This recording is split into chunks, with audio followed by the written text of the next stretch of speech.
Ruas TV, rutin walaupun sedikit. Bismillahirrahmanirrahim. Alhamdulillah wassalatu wassalamu ala Rasulillah wa ala alihi wa sahbihi wasallam. Wa ba'du, rabbi syrah li sadri wa yassir li amri wahlul 'uqdatan min lisani yafqahu qawli. Alhamdulillah, puji syukur kita panjatkan kepada Allah Subhanahu wa taala yang masih tetap memberikan kepada kita berbagai karunia-Nya, berbagai nikmat-Nya, nikmat Islam, nikmat iman, nikmat kesehatan, kesempatan, dan berbagai nikmat dan karunia-karunia yang lain yang tentu kita tidak bisa menghitung bagaimana banyaknya nikmat tersebut, yang cuma kita bisa balas semua karunia dan nikmat tersebut dengan senantiasa menjalankan ketaatan kepadanya dan berusaha untuk menjauhi segala larangan-larangannya. Dan tidak lupa salawat dan salam juga senantiasa kita haturkan, kita panjatkan kepada baginda Nabi kita Muhammad Sallallahu Alaihi Wasallam beserta kepada keluarga tercinta beliau, kepada para sahabat-sahabat beliau, dan tentunya juga kepada seluruh umat Islam, kaum muslimin yang terus berusaha, berupaya mengikuti setiap petunjuk, setiap tuntunan yang telah diajarkan oleh Nabi kita Muhammad Sallallahu Alaihi Wasallam. Nah, para pemirsa Ruas TV dimanapun Anda berada, pada kesempatan yang berbahagia ini kita akan melanjutkan segmen sirah tabi'iyat, yaitu kisah daripada tokoh-tokoh wanita mulia dari kalangan tabi'in. Tabi'in ini berarti 100 tahun setelah masa para sahabat, dan 100 tahun kedua daripada periode umat Islam ini adalah periode kemuliaan, karena Nabi kita Shallallahu Alaihi Wasallam telah menyebutkan dalam satu sabda beliau mengatakan, khairul quruni qarni, sebaik-baik zaman itu adalah zamanku, masaku, dan satu zaman itu 100 tahun. Kemudian Nabi mengatakan summal ladzina yalunahum, ya, kemudian abad yang setelahnya, ya, jadi satu abad itu 100 tahun. Nah, abad yang keduanya itu adalah 100 tahun berikutnya, berarti sudah 200 tahun. Nah, kemudian abad yang ketiga summal ladzina yalunahum, ya, kalau abad pertama itu adalah generasi para sahabat yang berada di dalamnya, kemudian abad yang kedua itu adalah generasi para tabi'in. Tabi'in ini yang tidak bertemu dengan Rasulullah, tetapi mereka bertemu dengan para sahabat-sahabat Rasulullah. Nah, kemudian ada abad yang ketiga, yaitu yang disebut dengan zaman atba'u at-tabi'in, yaitu generasi yang tidak bertemu dengan Rasulullah, tidak bertemu dengan sahabat, tetapi mereka bertemu dengan para tabi'in.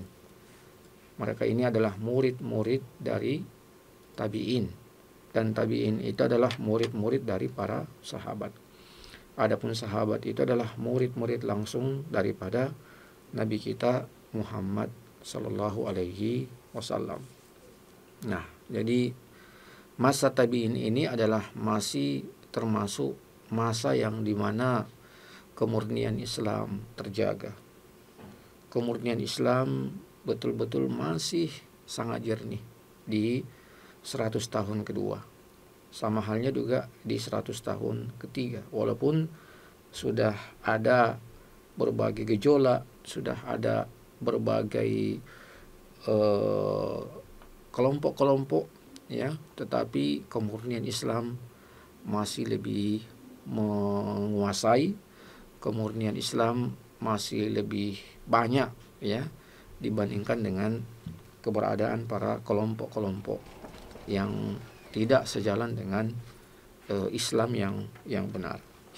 Nah, kita masih berada pada sirah tabi'iyat, sirah daripada tokoh-tokoh wanita tabi'in. Nah, siapakah yang akan kita angkat daripada kesempatan yang mulia ini? Nah, tokoh yang kita akan angkat pada kesempatan yang mulia ini yaitu Hafsah binti Abdurrahman. Ya, ini tokoh yang kita akan simak ya, bagaimana beliau Hafsah binti Abdurrahman dan bagaimana keutamaan-keutamaan yang beliau miliki. Nah, di buku ini yang berjudul 30 Sirah Tokoh Wanita Tabi'in yang ditulis oleh Syekh Ahmad Khalil Jum'ah, nah kita bisa membaca, menyimak apa yang berkenaan dengan para tokoh-tokoh wanita tabi'in. Nah, kita masuk kepada pembahasan tentang Hafsah binti Abdurrahman. Nah, pertama adalah tentang keutamaan beliau. Ya, berbicara tentang keutamaan daripada tokoh-tokoh wanita tabi'in, maka adalah sesuatu yang sangat begitu penting bagi kita. Begitu sangat penting bagi umat Islam, ya. Nah, terutama bagi para wanita. Ya, karena sebaik-baik contoh yang harus ditauladani, yang harus diikuti oleh para wanita adalah ketokohan daripada wanita-wanita yang mulia. Ya, karena mereka ya berada pada satu jalur yang sama. Mereka berada pada satu konsep yang sama. Ada hal-hal yang memang tidak atau yang khusus bagi para wanita, ya, yang tidak dimiliki oleh para laki-laki. Ya. Nah, sehingga ketika membahas tentang para tokoh-tokoh wanita, maka yang menjadi sasaran utama untuk mengambil pelajaran darinya, untuk mengambil hikmah darinya adalah dari kalangan wanita itu sendiri. Nah, kita mencoba untuk memaparkan tentang keutamaan daripada Hafsah binti Abdurrahman. Nah, jadi Hafsah binti Abdurrahman ini adalah seorang wanita yang kalau kita lihat dari keutamaan keluarga beliau, maka kita tidak perlu lagi ya mempertanyakan siapa beliau. Ya. Walaupun tidak semua orang yang berasal dari kalangan keluarga yang baik itu juga baik. Ya. Banyak dalam kisah orang-orang yang mulia dari kalangan para nabi, dari kalangan para orang-orang soleh, tetapi ada dari kerabat-kerabat mereka yang tidak terpancar kekuatan iman dari para nabi itu, yang tidak mendapatkan cahaya iman dari para nabi itu. Ya, dan itu memang sesuatu yang sudah Allah tetapkan. Untuk apa? Untuk menjadi pelajaran bagi kita bahwa yang namanya hidayah itu semuanya di tangan Allah Subhanahu wa taala. Ada yang namanya hidayatul taufiq dan ada yang namanya hidayatul irsyad. Ya. Nah, misalnya Nabi Nuh alaihissalam dengan kemuliaan kenabian beliau, tapi ada dari keluarga beliau, anak beliau Kan'an yang tidak mengikuti arah kehidupan daripada sang ayah, seorang nabi yang mulia. Ada juga Nabi Lut alaihissalam, di mana istri beliau ikut terjebak dalam perkara perbuatan yang Allah Subhanahu wa taala larang. Ada juga Nabi Ibrahim Abul Anbiya yang mendapatkan gelar Abul Anbiya, tetapi sang ayah sendiri tidak mendapatkan cahaya keimanan yang dimiliki oleh sang anak. Banyak seperti itu.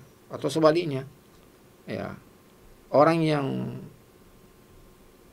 kufur kepada Allah tetapi ada keluarganya yang beriman, ya. Misalnya Fir'aun laknatullah memiliki istri yang beriman kepada Allah, Asiyah, ya, dan tokoh-tokoh yang lain dari kalangan para sahabat ada juga seperti itu.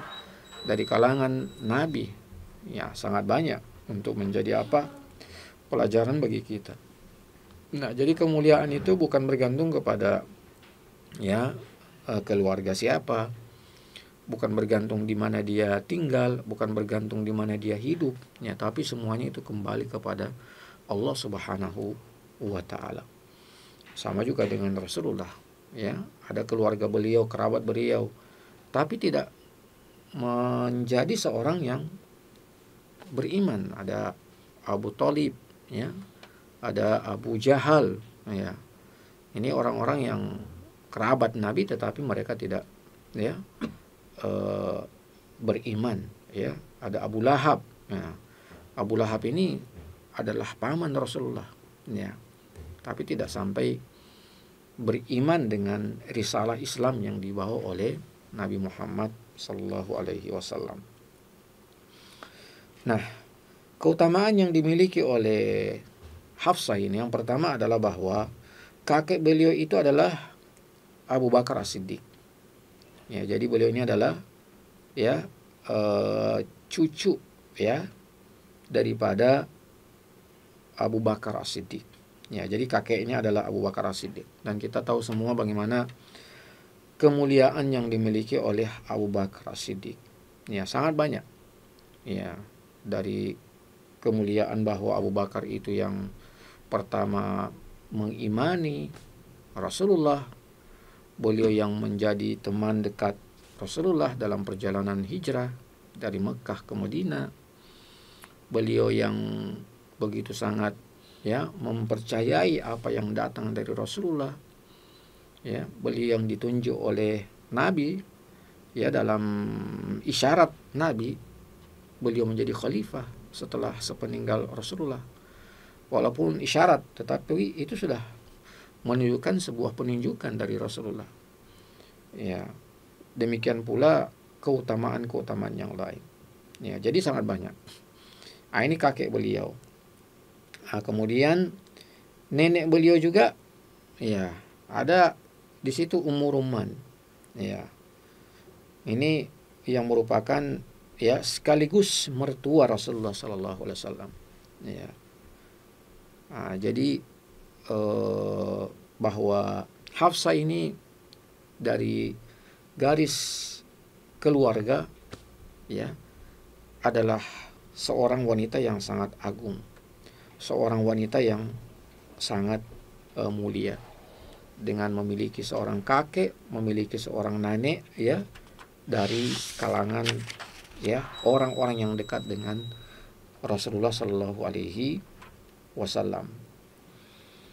Nah, kemudian bapak beliau ini adalah Abdurrahman bin Abu Bakar As-Siddiq, ya, yang merupakan saudara kandung daripada Aisyah. Ya, jadi Hafsah binti Abdurrahman.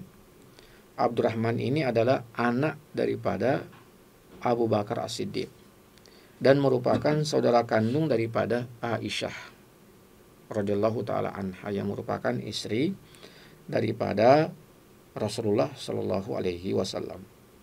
Dan sang ayah ini Abdurrahman, ya, ayah daripada Hafsah ini, yaitu Abdurrahman, ini dikenal sebagai seorang sahabat penunggang kuda yang sangat handal. Ya, ini berkuda ini adalah merupakan satu, ya, satu olahraga, ya, satu keterampilan. Dia olahraga tapi dia juga adalah keterampilan yang memang sangat dianjurkan dalam Islam. Ya, ada 3 olahraga yang dianjurkan dalam Islam, ya. Ada yang namanya berkuda, kemudian ada yang namanya berenang, dan yang ketiga ada namanya memanah. Ya. Nah, ini olahraga atau keterampilan-keterampilan yang sangat dianjurkan dalam Islam. Ya, Rasulullah adalah seorang penunggang kuda yang sangat handal. Beliau juga seorang yang pandai memanah, ya. Dan demikian pula para sahabat. Ya, apalagi memang perang-perang yang pernah dilalui dalam sejarah Islam memang semuanya menggunakan alat perang itu, diantaranya adalah kuda. Ya. Nah, ini ya sangat penting untuk kita umat Islam bisa mengetahui dan bisa, ya, artinya kita bisa menunggang kuda. Ya, sangat penting. Ya, kita juga bisa memanah. Ya, apalagi kalau kita sudah bisa berkuda sambil memanah, itu sungguh luar biasa. Ya, kemampuan seperti ini adalah kemampuan yang begitu sangat dianjurkan dalam Islam, ya. Apalagi dia adalah merupakan satu hal yang dianjurkan dalam Islam, hal yang diperintahkan dalam Islam. Dan suatu saat nanti di akhir zaman nanti, semua ya kendaraan yang kita gunakan hari ini itu tidak akan bisa kita pakai nanti suatu saat nanti ketika zaman ini akan berakhir, dunia ini akan berakhir, umat manusia itu akan kembali menggunakan peralatan yang pernah ada dahulu kala. Manusia akan kembali menunggang kuda, karena ya ketika itu tidak ada lagi yang kendaraan yang bisa dipakai. Ya, akan terjadi masa di mana semua teknologi ini akan berhenti. Ya, tidak akan selamanya teknologi ini terus berjalan. Ada saatnya, ada waktu di mana semua teknologi ini akan berhenti, akan tiba masa di mana dia tidak bisa lagi untuk dipakai. Maka umat manusia akan menggunakan semua perlengkapan, peralatan yang pernah ada sebelum adanya teknologi itu. Ya, manusia akan kembali berkuda, ya, menggunakan kuda untuk ya sebagai alat, ya, hidup mereka. Ya, seperti itu. Nah, jadi dalam Islam sangat dianjurkan. Ya, makanya ketika kita punya anak-anak kita, mari kita didik mereka menjadi anak-anak yang bisa menguasai 3 keterampilan ini, 3 olahraga ini. Apalagi olahraga ini adalah sesuatu yang dianjurkan. Ya, berenang, kemudian berkuda dan memanah. Ya. Nah, jadi ayah beliau yaitu Abdurrahman ini adalah seorang penunggang kuda yang sangat handal. Ya. Dan beliau adalah anak yang paling tertua dari anak-anak Abu Bakar As-Siddiq. Ya. Dan beliau juga adalah seorang yang sangat pemberani dan juga ahli memanah. Ya, jadi biasanya kalau orang itu bisa berkuda, pandai handal berkuda, maka bisa dikatakan dia juga adalah orang yang, atau bisa dipastikan orang itu juga adalah orang yang pandai dalam memanah. Ya, karena kedua keterampilan ini sangat berkaitan erat. Ya. Nah, jadi ini ya, orang tuanya daripada Hafsah ini, Abdurrahman ini, ayah beliau ini punya keahlian, punya keterampilan, ya, yang sangat luar biasa. Ya.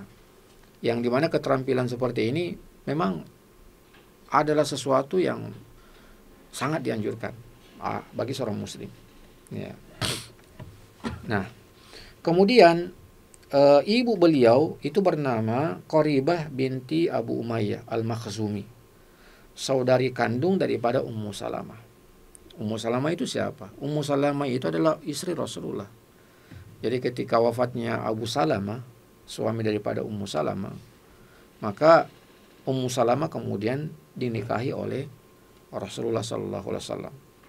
Ya, dan bagaimana Ummu Salamah sangat mulia, ya. Banyak hadis-hadis tentang keluarga itu diriwayatkan oleh Ummu Salamah. Ya, jadi ibunda daripada Hafsah itu yang bernama Qoribah binti Abu Umayyah Al-Makhzumi, yang merupakan saudari kandung daripada Ummu Salamah. yang dimana kemuliaan daripada ibunda Hafsah ini yang bernama Qoribah binti Abu Umayyah, dimana beliau ini adalah wanita yang masuk Islam dan ikut serta dalam Bai'atur Ridwan. Ya, Bai'atur Ridwan.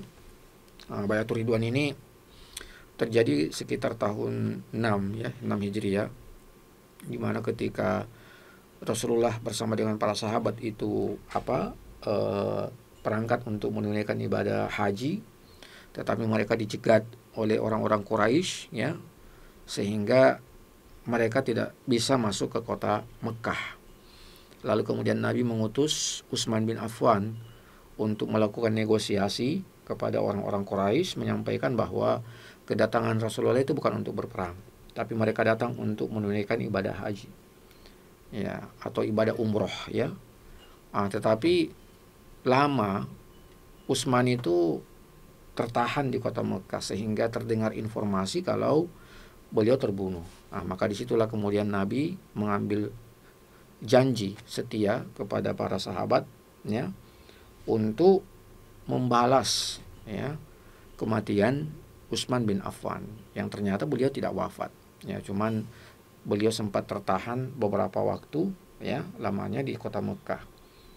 Sampailah di situ Nabi mengambil sumpah, mengambil janji kepada para sahabat ya, termasuk dari kalangan para wanita, untuk kesetiaan mereka ya dalam ya kepada darah daripada Utsman bin Affan. Nah, salah seorang wanita yang ikut membaiat, mengambil janji setia pada peristiwa Bai'atur Ridwan itu adalah ibunda daripada Hafsah, yaitu Qoribah binti Abu Umayyah al-Makhzumi.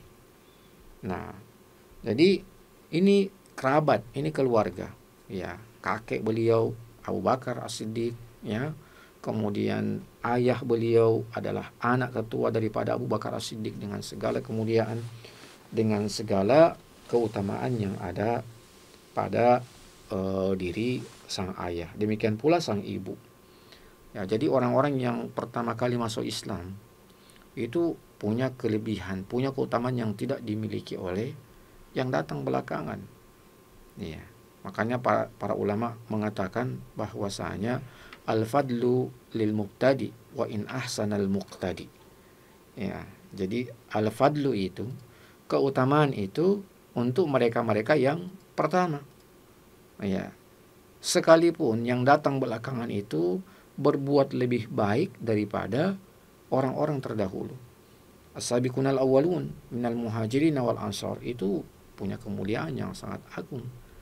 Bahkan secara khusus orang-orang yang sabiqunal awwalun ya, itu pernah Nabi mengatakan kepada mereka-mereka ya, apalagi yang ikut dalam perang Badar, yang ikut dalam Bai'atur Ridwan, itu Nabi sudah mengatakan ya bahwasanya ketika dalam peristiwa sahabat yang menyampaikan informasi tentang kedatangan Rasulullah dalam Fathul Makkah ya, itu Nabi mengatakan kepada mereka, if'alu ma syi'tum qad kafartu lakum.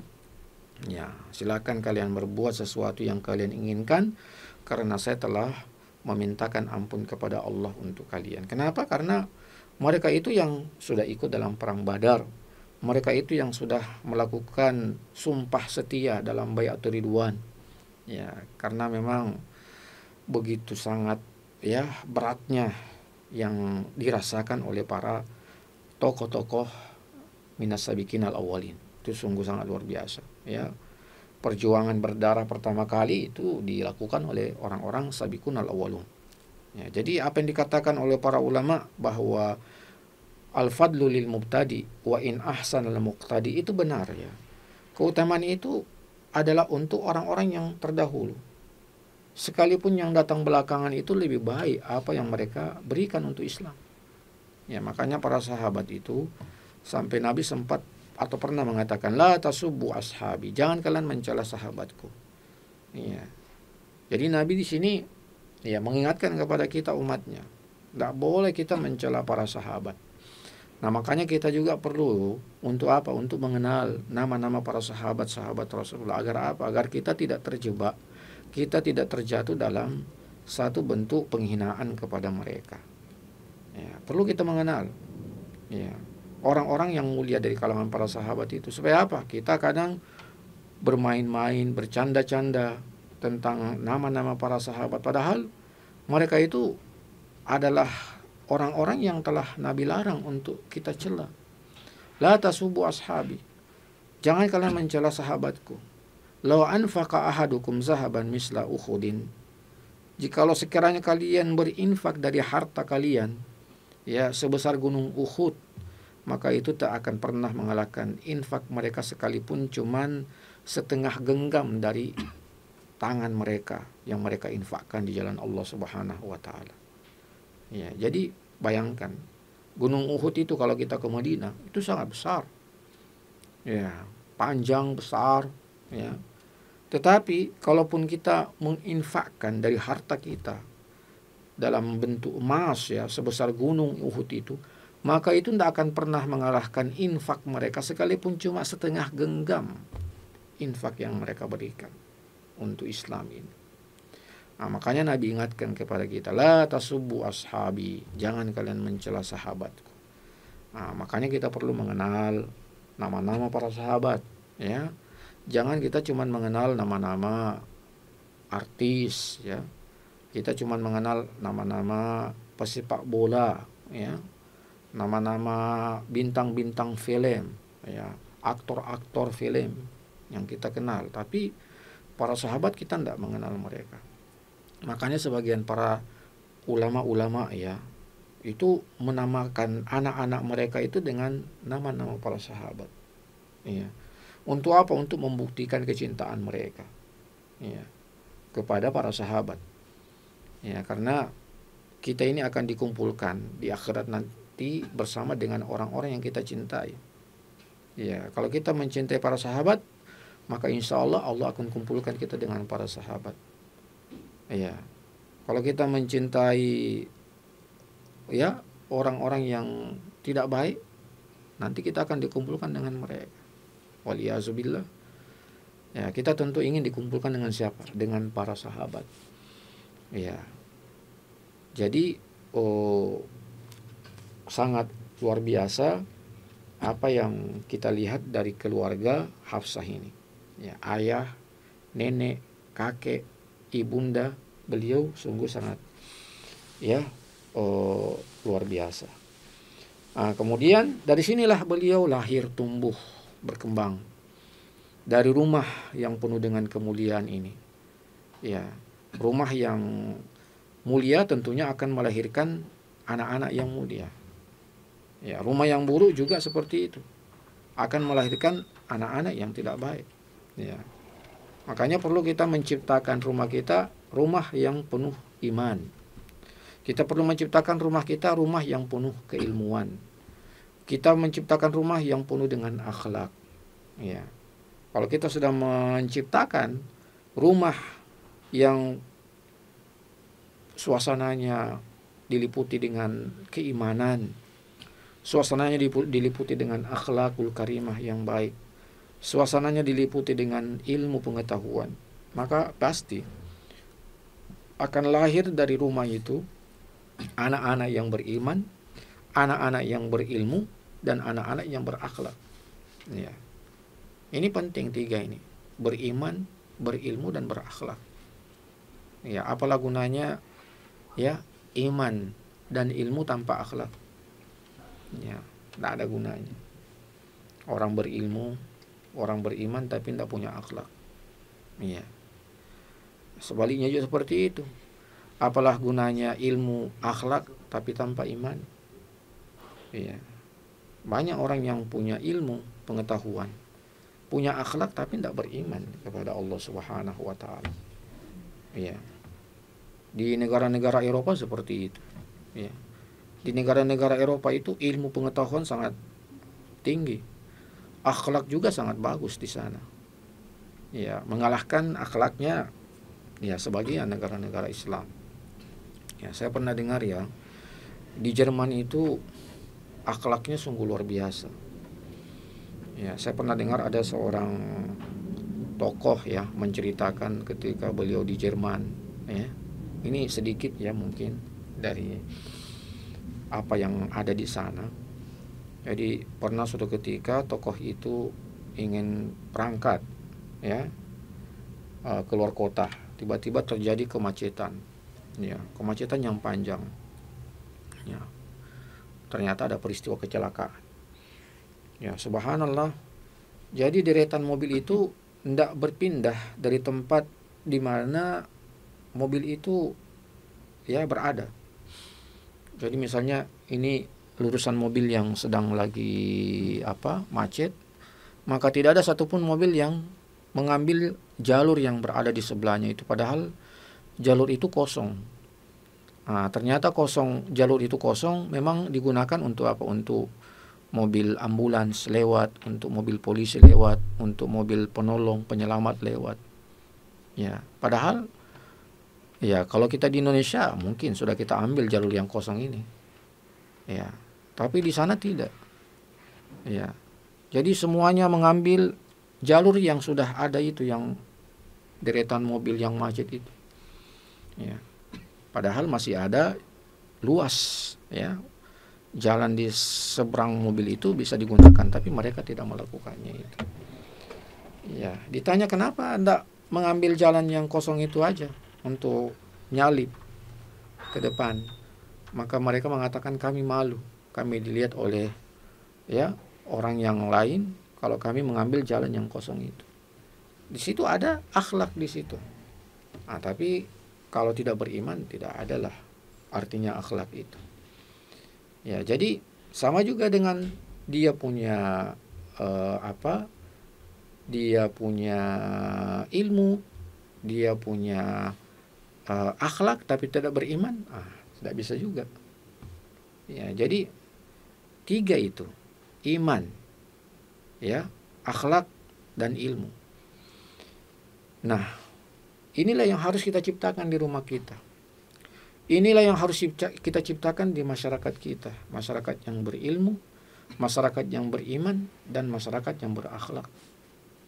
Ya, itu menjadi tantangan bagi kita. Ya, termasuk sistem pendidikan kita itu harusnya bisa melahirkan anak-anak yang memiliki 3 karakter itu. Ya, anak yang beriman kepada Allah, anak yang berilmu pengetahuan, ya. Karena tanpa ilmu pengetahuan kita akan terbelakang. Ya. Jadi tanpa ilmu tidak akan maju kehidupan kita. Ya, kenapa hari ini, ya, dunia begitu sangat modern, ya karena adanya ilmu pengetahuan. Ya. Nah, tanpa adanya akhlak juga seperti itu. Ya, jadi penting bagi kita, ya, menciptakan rumah tangga, menciptakan masyarakat, menciptakan negara yang memiliki generasi yang seperti itu, ya, karakternya. Generasi yang beriman, ya, generasi yang berakhlak, dan generasi yang berilmu pengetahuan. Ya.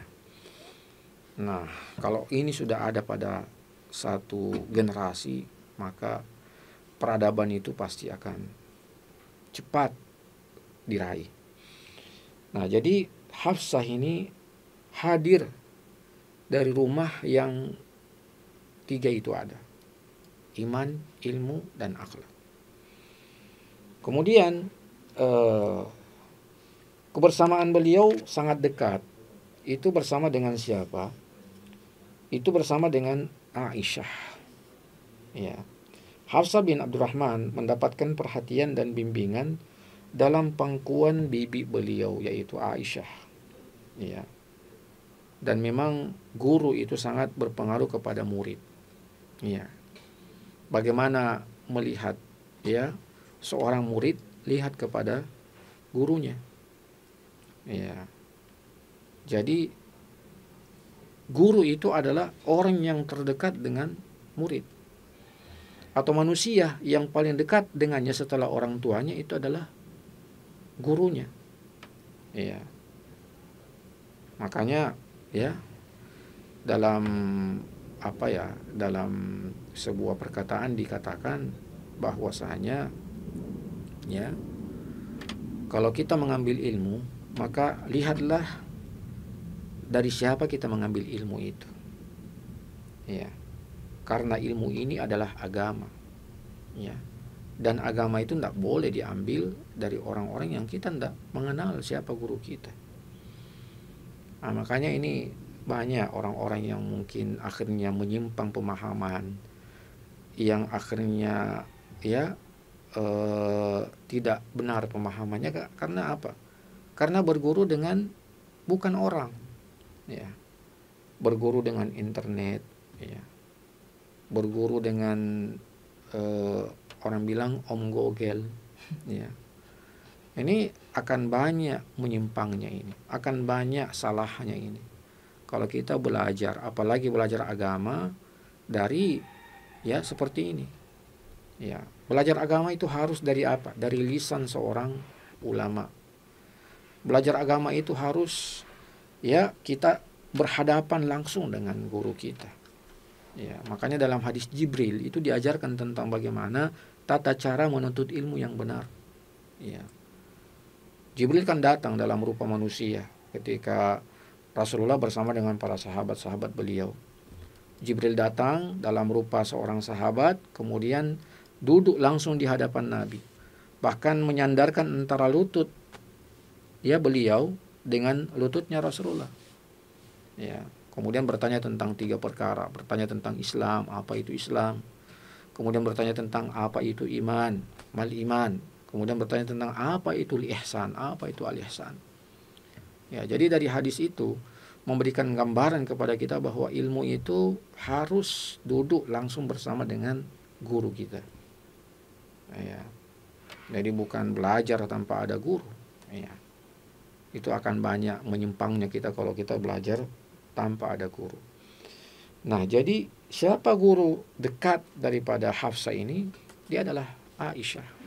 Dan siapakah Aisyah ini? Aisyah ini adalah seorang guru besar dalam ilmu hadis, guru besar dalam ilmu akidah, guru besar dalam ilmu ibadah. Sekalipun belum ada di situ titel profesor ya. Tetapi ya sekiranya ada yang di atas profesor, maka mereka lah para sahabat, ya, apalagi Rasulullah Sallallahu Alaihi Wasallam. Ya, karena Aisyah ini sangat banyak menghafal hadis-hadis Nabi Sallallahu Alaihi Wasallam. Bahkan dari para tokoh yang banyak meriwayatkan hadis dari kalangan laki-laki sangat banyak, tetapi dari kalangan wanita cuma Aisyah radhiyallahu taala anha. Nah, jadi beliau itu adalah murid dekat atau murid daripada Aisyah radhiyallahu taala anha yang merupakan istri daripada Rasulullah Shallallahu Alaihi Wasallam. Nah, kemudian beliau setelah beliau dewasa dan beliau sudah mumpuni dalam ilmu agama, maka tibalah saatnya beliau dinikahkan. Ya, jadi beliau menikah itu dengan seorang yang bernama Munzir bin Zubair bin Al-Awwam Al-Asadi. Ya, jadi beliau ini menikah dengan Munzir bin Zubair bin Awwam Al-Asadi. Ya. Nah, Munzir ini suami beliau ya, termasuk orang yang dekat dengan Muawiyah. Nah, Muawiyah ini adalah penulis wahyu Rasulullah SAW. Kemudian juga beliau adalah pendiri daripada dinasti Umayyah. Ya, jadi tahun 41 Hijriah itulah berdiri berdiri yang namanya Kekhalifaan Umayyah. Ya. Jadi dia adalah kekhalifaan kedua dalam Islam setelah periode sahabat atau setelah periode Khulafa'u Ar-Rasyidin. Ya. Nah, jadi Munzir ini termasuk orang yang dekat dengan Muawiyah. Ya. Dan Muawiyah ini ya kita tidak perlu lagi ragukan tentang ketokohan beliau. Ya. Beliau banyak ya menaklukkan wilayah-wilayah Islam, wilayah-wilayah menjadi wilayah Islam. Ya. Nah, bahkan kedekatan beliau dengan Muawiyah sampai ya sebelum wafatnya Muawiyah, maka Muawiyah berwasiat kepadanya agar ia hadir dalam proses memandikannya. Ya, jadi bagaimana ini kedekatan antara ya Munzir ini yang merupakan suami daripada Hafsah. Ya, jadi sangat dekat. Tetapi ya kedekatan para tokoh-tokoh ulama itu sama sekali tidak ada niatan-niatan yang lain, tidak ada tujuan-tujuan yang lain. Ketika tokoh-tokoh ulama ini dekat dengan para umara, ya, dan memang antara ulama dengan umara itu harus berjalan bersama dalam memimpin. Ya, tidak boleh umara memimpin sendirian tanpa adanya ulama. Ya, kalau umara memimpin sendiri tanpa adanya ulama, maka pasti akan terjadi ketimpangan. Ya, ketika apa? Ketika para umara memimpin tanpa ada panduan dari para ulama. Ya, jadi ulama ini yang menjadi pemandu, yang melaksanakan panduan-panduan itu adalah para umara. Ya, jadi ulama yang membuat panduannya, ulama yang membuat konsepnya, yang menjalankan konsep dan panduan itu adalah para umara, ya, para pemimpin. Nah, demikian pula ulama. Tidak cukup ulama itu tanpa ada umara. Ya, bagaimana tegaknya sebuah kepemimpinan kalau tidak ada umara? Ya, harus antara ulama dengan umara itu berjalan bersama-sama. Nah, yang ada hari ini tidak. Para umara meninggalkan ulama. Para ulama juga jauh dari umara. Nah, maka yang terjadi apa? Ketimpangan. Ya. Nah, jadi harusnya umara dan ulama ini berjalan bersama-sama. Ya, ulama meminta nasihat dari para umara, meminta nasihat dari para ulama, ulama memberikan, ya, nasihat kepada para umara, ya, untuk memimpin. Tetapi beda dengan di zaman-zaman dulu, ya. Kalau di zaman-zaman dulu menggabungkan antara kepemimpinan dengan keulamaan itu sangat banyak. Ya, misalnya di kekhalifahan Bani Umayyah, di situ banyak ada Umar bin Abdul Aziz, ya, yang menggabungkan pada dirinya sosok pemimpin dan sosok ulama. Ya. Jadi kalau di masa Bani Umayyah itu ada seorang, ya, yang menggabungkan dua karakter itu. Umar bin Abdul Aziz, dia menggabungkan dirinya sebagai seorang umara, dan memang betul dia adalah umara yang sangat pandai. Tapi beliau juga seorang ulama. Ya. Nah, sama juga di masa pemerintahan Bani Abbasiyah, Khilafah Abbasiyah. Di situ ada Abu Ja'far Al-Mansur yang merupakan khalifah yang kedua dari Bani Abbasiyah. Ya, beliau menggabungkan itu. Pada diri beliau ada sosok sebagai umara, sebagai seorang pemimpin, dan pada diri beliau juga ada sosok ulama pada diri beliau. Ya. Datang yang berikutnya Harun ar-Rasyid, khalifah yang kelima, ya. Khalifah yang kelima, ya, karena kalau dia dari pertama kan Abul Abbas As-Saffah, itu pendiri Khilafah Abbasiyah. Baru yang kedua Abu Ja'far Al-Mansur, baru datang yang ketiga Al-Mahdi, baru datang yang keempat Al-Hadi, baru datang yang kelima Harun ar-Rasyid, ya, baru Al-Amin, baru Al-Ma'mun, baru datang Al-Mu'tasim, baru datang Al-Wasik, baru datang Al-Mutawakkil, ya, baru datang Al-Muntasir, dan seterusnya, ya. Nah, jadi mereka menggabungkan itu, sosok sebagai umara dan sosok sebagai ulama. Nah, cuman hari ini kita tidak bisa mendapatkan itu. Ada orang yang menggabungkan dua karakter itu. Dia seorang yang berjiwa pemimpin dan dia juga seorang yang berjiwa ulama, ya. Sangat sulit untuk kita dapatkan hari ini. Nah, jadi Munzir ini sangat dekat dengan siapa? Dengan Muawiyah, ya. Nah, makanya sifat-sifat pemimpin itu ada pada diri Munzir, ya. Nah, jadi suami beliau adalah Munzir bin Zubair bin Al-Awwam Al-Asadi. Ya, kemudian sayangnya sang suami ini terbunuh pada tahun 73 Hijriah. Ya. Jadi suami tercinta daripada Hafsah binti Abdurrahman ini terbunuh itu pada tahun 73 Hijriah. Ya, tapi alhamdulillah dari pernikahan mereka berdua ini dikaruniai dengan beberapa anak, ya. Ada Abdurrahman, ada Ibrahim, ya. Ada juga ya. Ini ada dua anak laki-laki, ya. dari perkawinan Hafsah dengan Munzir bin Zubair. Nah, setelah wafatnya Munzir bin Zubair ini, maka beliau dinikahi oleh Abdul Malik, ya, Abdul Malik bin Marwan. Ini khalifah daripada Bani Umayyah juga, ya, karena dalam pemerintahan Bani Umayyah itu ada dua marga di situ, ya.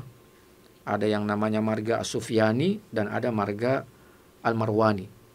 Ya, jadi kalau dari Muawiyah bin Abi Sufyan, kemudian Yazid bin Muawiyah, kemudian datang lagi Muawiyah bin Yazid, lalu setelah itu berpindah kepada Al-Marwani, ya, Abdul Malik bin Marwan, ya, kemudian Walid bin Abdul Malik, kemudian Sulaiman bin Abdul Malik. Jadi seperti itu. Maka dari pernikahan Hafsah dengan Abdul Malik itu juga punya anak, ya. Ada namanya Qurainah, ya, binti Abdul Malik, yang juga tumbuh besar menjadi tokoh yang sangat luar biasa. Ya, jadi subhanallah. Ya, dan memang kalau kita baca, ya, dari para tokoh-tokoh wanita, ya, baik itu sahabiyat ataukah tabiiyat, memang rata-rata mereka itu menikah di usia-usia yang sangat muda. Ya, sehingga ketika terjadi perang, suami mereka itu, ya, ikut perang dan wafat di situ. Ya. Dan akhirnya banyak, ya, dari mereka ini yang masih usia muda tetapi suami mereka sudah wafat. Ya. Nah, makanya, ya, kebiasaan, ya, menikah kembali daripada tokoh, apakah itu sahabiat ataukah tabiiyat, itu bukan sesuatu yang lumrah, ya, bukan sesuatu yang yang sedikit, ya. Jadi seperti itu, ya, bukan berarti ini menandakan ketidaksetiaan mereka kepada suami mereka, tidak, ya. Itu karena mereka menikah di usia-usia yang sangat belia, 17 tahun, ya. Bahkan Aisyah kan menikah dengan Rasulullah usia 6 tahun. Ya, kemudian digauli oleh Rasulullah pada usia 9 tahun. Ya. Kalau kita hari ini rata-rata usia pernikahan itu nanti 30 tahun, 35 tahun, ya. Bahkan banyak dari wanita-wanita kita hari ini yang sudah usia lanjut tapi belum menikah. Ya. Atau paling tidak kalau dia selesai karirnya, ya, selesai perguruan tingginya usia 25 tahun. Nanti dia menempuh karir dulu menjadi seorang yang punya usaha, yang punya pekerjaan, biasa di usia 30 tahun. Nah, kalau usia 30 tahun itu memang kalau dia menikah di usia itu, ya, berarti dia punya anak saat itu mungkin sudah usia 33, ya. Kalau sudah usia 40 sudah berat lagi untuk bisa menikah lagi. Ya. Nah, makanya kebiasaan yang ada pada masa abad pertama, abad kedua, abad ketiga, ya, itu, ya, pernikahan itu sangat mudah. Nah, kemudian, ya, itu dari keluarga beliau, ya, dari suami beliau. Jadi beliau ini menikah 2 kali, ya. Yaitu pertama Munzir bin Zubair, kemudian yang kedua itu adalah Abdul Malik bin Marwan. Nah, kemudian beliau ini, ya, ternyata memang kalau kita dapatkan sebagian besar para wanita-wanita, ya, itu mereka sangat sangat gigih dengan belajar, ya. Mereka sangat kental dengan ilmu agama. Ya, makanya di sini disebutkan bahwasanya Hafsah itu begitu sangat memahami ilmu fikih, ya, ilmu fikih, juga ilmu hadis, ya. Beliau sangat paham, beliau sangat dekat dengan ilmu hadis, beliau sangat dekat dengan ilmu fikih, ya, karena kedua ilmu inilah yang kemudian yang menjadi, ya, landasan utama, ya, dalam kehidupan berislam, ya. Jadi kehidupan berislam seseorang itu, ya, harus selalu berada pada landasan ya ilmu yang benar, ya. Dan ilmu yang benar itu ya memang ya sesuatu yang akan mengantarkan umat manusia ini kepada kehidupan yang tepat, ya, kehidupan yang benar, ya, dengan landasan ilmu yang benar. Kalau dengan landasan ilmu yang keliru, ilmu yang salah, maka akan lahir juga kehidupan ya beragama yang rusak, ya, akan hadir juga kehidupan beragama yang tidak benar, ya. Dan kalau kehidupan beragama itu rusak, kehidupan beragama itu tidak benar, maka akan melahirkan berbagai bentuk perpecahan. Nah, kalau sudah tumbuh perpecahan dalam satu umat, maka akan lahirlah yang namanya kelemahan. Ya. Kan begitu. Jadi dari mana perpecahan itu? Dari ilmu yang tidak benar. Kemudian apa buah daripada perpecahan itu? Ya, kelemahan. Ya, makanya Allah Subhanahu wa taala berfirman dalam Al-Qur'an, "Wala tanaza'u." Jangan kalian berselisih. Kenapa? Fatafshalu. Karena kalau kalian berselisih maka kalian akan tercerai-berai. Kemudian kalau kalian tercerai-berai, tazhaba rihukum. Maka kekuatan kalian akan hilang, akan sirna itu. Ya. Jadi kenapa masa abad pertama, abad kedua, abad ketiga, abad keempat, abad kelima, abad keenam, ya, kita katakan sebagai abad kekuatan umat Islam di situ. Kenapa? Ya karena yang diajarkan di abad-abad itu adalah Islam yang benar. Ya.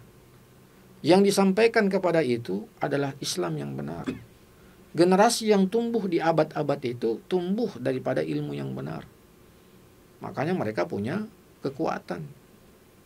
Ya. Karena dari ilmu yang benar maka lahirlah kekuatan. Ya. Dari iman yang benar lahirlah kekuatan. Dari ilmu yang benar lahirlah kekuatan. Ya, tetapi setelah runtuhnya Khilafah Abbasiyah tahun 656 Hijriah, maka ilmu itu sudah mulai bercampur aduk dengan ilmu-ilmu yang batil. Ya, mulai bercampur dengan ilmu-ilmu kalam. Ya, filsafat-filsafat yang akhirnya ya ilmu-ilmu itu merusak ya kejernihan kemurnian ilmu Islam. Ya. Makanya Nabi kita pernah mengatakan ya bahwasanya intamasaktum bihima kitaballah wa sunnatar rasul lan tadillu abadan. Apabila kalian berpegang teguh kepada kitabullah yang benar, kepada sunnah Islam Rasulullah yang benar, maka lan tadillu abadan. Kalian tidak akan pernah tersesat selama-lamanya. Ya.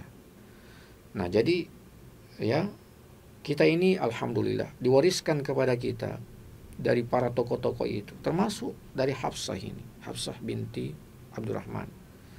Ini mewariskan kepada kita ilmu-ilmu Islam yang dengan ilmu itu kita akan membangun kehidupan kita di atas landasan yang benar, di atas pondasi yang benar. Nah, ketika kita membangun kehidupan kita di atas pondasi yang benar, di atas landasan yang benar, maka akan lahirlah masyarakat yang kuat. Lahir masyarakat yang kuat. Nah, ketika masyarakat itu kuat, maka masyarakat ini akan mampu memimpin bangsa, negara, ya, umat ke dalam apa? Ke dalam kejayaannya. Ya.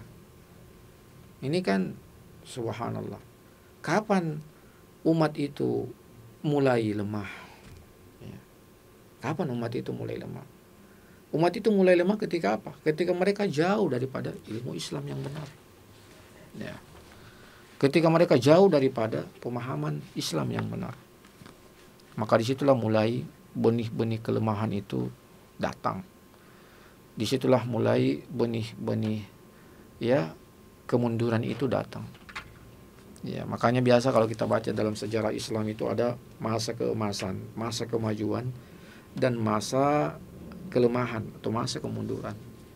Dan ternyata kalau kita baca masa-masa kemajuan umat Islam, masa-masa kejayaan umat Islam itu ketika dibangun oleh para tokoh-tokoh ilmuwan Islam. Ya. Disitulah umat Islam itu maju. Ya. Disitulah umat Islam itu jaya. Ketika apa? Ketika mereka memiliki tokoh-tokoh ilmu pengetahuan yang benar.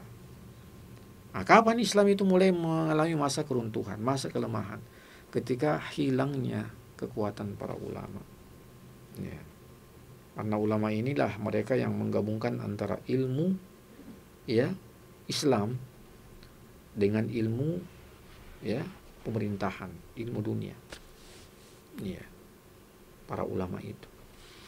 Nah, alhamdulillah Hafsah ini dikatakan Hafsah adalah alumni madrasah Ummul Mukminin Aisyah radhiyallahu taala anha. Hafsah selalu berada di sisinya dan mencontoh setiap perbuatannya, mendengarkan pelajaran yang disampaikan olehnya, khususnya hal-hal yang berkaitan dengan urusan perempuan. Ya, jadi memang ini karakteristik yang harus lebih menonjol pada wanita itu adalah belajar tentang apa? Belajar tentang urusan-urusan keperempuan. Ya, belajar tentang urusan-urusan kewanitaan penting. Ya, karena banyak hal-hal yang berkaitan secara khusus untuk para wanita yang memang itu tidak dipelajari oleh kalangan laki-laki. Ya, jadi Aisyah ini mengajari keponakannya Hafsah tentang hakikat hijab dan tata cara berbusana yang benar bagi muslimah. Jadi subhanallah. Ya, ini hal yang penting ya, bahwasanya di sini Aisyah itu mengajarkan kepada keponakannya ini Hafsah tentang hakikat hijab dalam Islam dan tata cara berbusana yang benar bagi muslimah. Ya. Nah, jadi kita butuh hari ini masih banyak saudari-saudari kita yang belum bisa berbusana muslimah yang benar. Nah, perlu diajarkan. Ya, perlu diingatkan dengan bil hikmati wal mau'izatil hasanah. Nah, jadi ini satu catatan penting bagi kita dalam dakwah kita, ya, apalagi pada hal-hal yang sangat krusial seperti itu ya, sangat penting seperti itu menggunakan cara metode yang penuh hikmah, ya, tidak membuat dia lari dan tidak membuat dia takut. Yasir wala tu'asir. Bashir wala tunafir. Ya, ini dalam dakwah apapun. Ya, laki-laki berdakwah kepada kaum laki-laki, perempuan berdakwah kepada kaum perempuan, maka ya metode, cara dalam kita berdakwah harus betul-betul kita perhatikan supaya tidak membuat dia takut kepada kita ataukah dia lari dari kita. Nah, ini yang kemudian sejarah tidak menceritakan kisah wafatnya Hafsah binti Abdurrahman. Sejarah juga tidak menyebutkan kapan dan di mana beliau meninggal. Namun sejarah hanya meninggalkan riwayat hadisnya untuk kita, hadis-hadis yang mengabadikan namanya dalam ingatan para ulama dan ahli hadis. Semoga Allah melimpahkan rahmatnya kepada Hafsah dan menempatkannya dalam surga yang tertinggi. Amin ya rabbal alamin. Nah, insyaallah segmen sirah tabiat ini akan berakhir pada pertemuan kita yang akan datang, karena ini adalah materi yang kedua dari yang terakhir ya. Adapun untuk materi terakhir kita atau judul ke-30 daripada segmen sirah tabiat ini akan kita isi dengan sosok yang bernama Zarqa binti Adi. Bagaimana Zarqa binti Adi? Maka tunggu pembahasannya pada pertemuan kita di pekan depan insyaallah taala. Saya kira demikian, barakallahu fikum wa jazakumullahu khairal jaza wa sallallahu ala nabiyina Muhammadin wa ala alihi wa sahbihi wasallam walhamdulillahirabbil alamin. Wassalamualaikum warahmatullahi wabarakatuh.